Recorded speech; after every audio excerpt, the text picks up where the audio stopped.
Salut, c'est Cyril, je suis super content de te retrouver aujourd'hui pour te parler à nouveau d'un livre. Aujourd'hui, on va parler du livre de Khalil Gibran, ça s'appelle Le Prophète, c'est un de mes livres préférés. Alors c'est un livre qui est assez connu, mais je pouvais pas ne pas t'en parler tellement j'aime ce livre, tellement j'adore ce livre.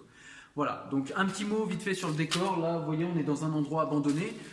Pour ceux qui me connaissent, vous le savez, j'aime bien visiter les lieux abandonnés, faire ce qu'on appelle de l'urbex, c'est de la visite de lieux abandonnés. Et donc du coup, j'ai profité d'une de mes sorties en urbex pour vous faire une vidéo et vous parler du livre de Khalil Gibran. Je vous donnerai également un moyen de le télécharger puisque c'est un livre qui est assez ancien et qui du coup est libre de droit, donc vous pourrez le télécharger de manière tout à fait légale et tout à fait gratuite. Et ce sera à la fin de la vidéo, je vous expliquerai comment faire. Allez, à tout de suite.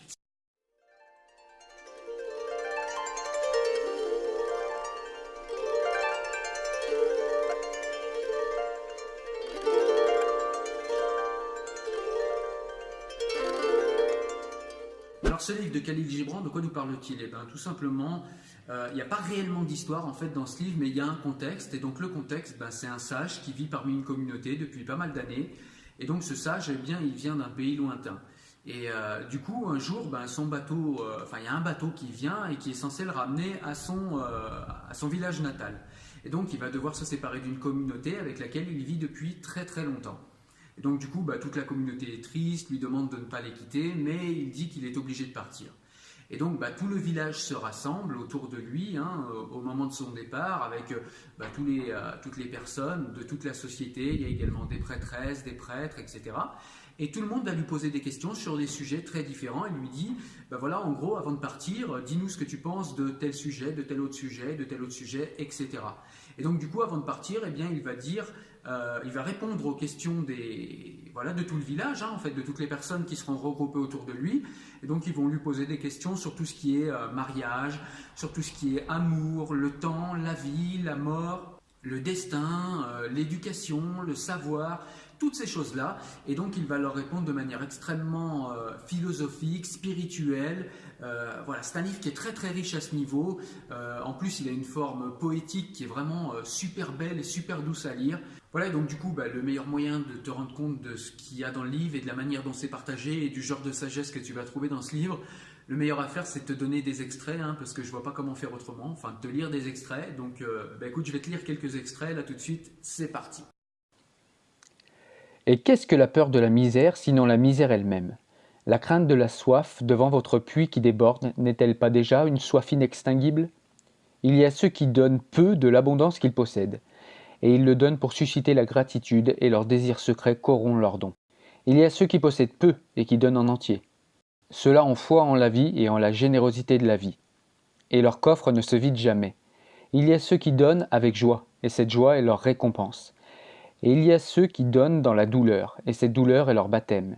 Et il y a ceux qui donnent et qui n'en éprouvent point de douleur, ni de recherche de joie, ni ne donnent en ayant conscience de leur vertu. Ils donnent comme, là-bas, le myrte exhale son parfum dans l'espace de la vallée. Par les mains de ceux-là, Dieu parle, et du fond de leurs yeux, il sourit à la terre. Il est bon de donner lorsqu'on vous le demande, mais il est mieux de donner quand on ne vous le demande point, par compréhension. Et pour celui dont les mains sont ouvertes, la quête de celui qui recevra est un bonheur plus grand que le don lui-même. Et n'y a-t-il rien que vous voudriez refuser? Tout ce que vous possédez, un jour sera donné. Donnez donc maintenant, afin que la saison du don soit la vôtre et non celle de vos héritiers. Vous dites souvent, je donnerai, mais seulement à ceux qui le méritent. Les arbres de vos vergers ne parlent pas ainsi, ni les troupeaux dans vos pâturages. Ils donnent de sorte qu'ils puissent vivre, car pour eux, retenir est périr. Assurément, celui qui est digne de recevoir ses jours et ses nuits est digne de recevoir tout le reste de vous. Et celui qui mérite de boire à l'océan de la vie mérite de remplir sa coupe à votre petit ruisseau. Et quel mérite plus grand peut-il exister que celui qui réside dans le courage et la confiance, et même dans la charité de recevoir? Et qui êtes-vous pour qu'un homme doive dévoiler sa poitrine et abandonner sa fierté, de sorte que vous puissiez voir sa dignité mise à nu et sa fierté exposée? Veillez d'abord à mériter vous-même de pouvoir donner, et d'être un instrument du don, car en vérité c'est la vie qui donne à la vie, tandis que vous, qui imaginez pouvoir donner, n'êtes rien d'autre qu'un témoin. Et vous, qui recevez, et vous recevez tous, ne percevez pas la gratitude comme un fardeau, car ce serait imposer un joug à vous-même comme à celui qui donne.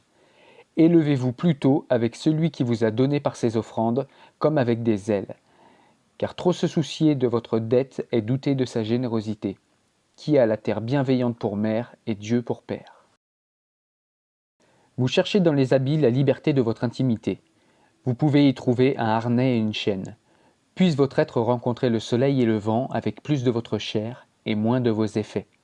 Car le souffle de la vie est dans la lumière du soleil, et la main de la vie est dans le vent.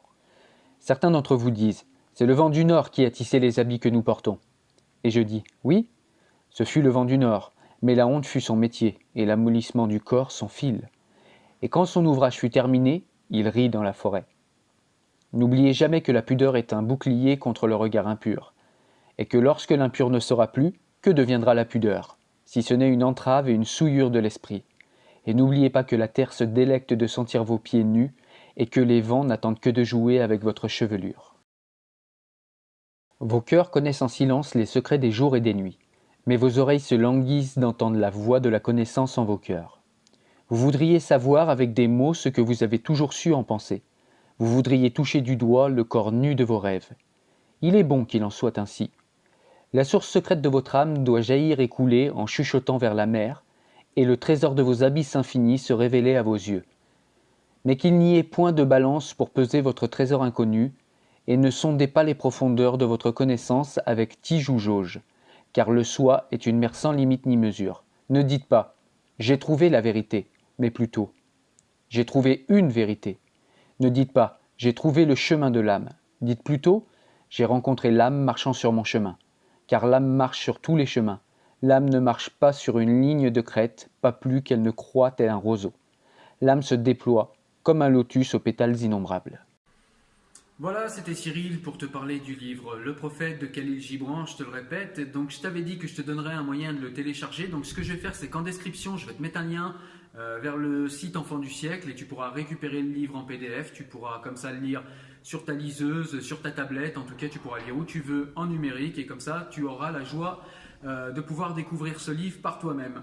En tout cas, moi je te dis comme d'habitude, si tu as aimé la vidéo, mets-moi un petit pouce bleu, ça m'aide à monter dans le moteur de recommandation YouTube. N'hésite pas comme d'habitude à commenter si tu as des choses à me dire ou si tu as des choses à ajouter sur le livre si tu le connais déjà. En tout cas, moi je te dis à la semaine prochaine pour un nouveau livre. Ciao ciao, porte-toi bien, salut!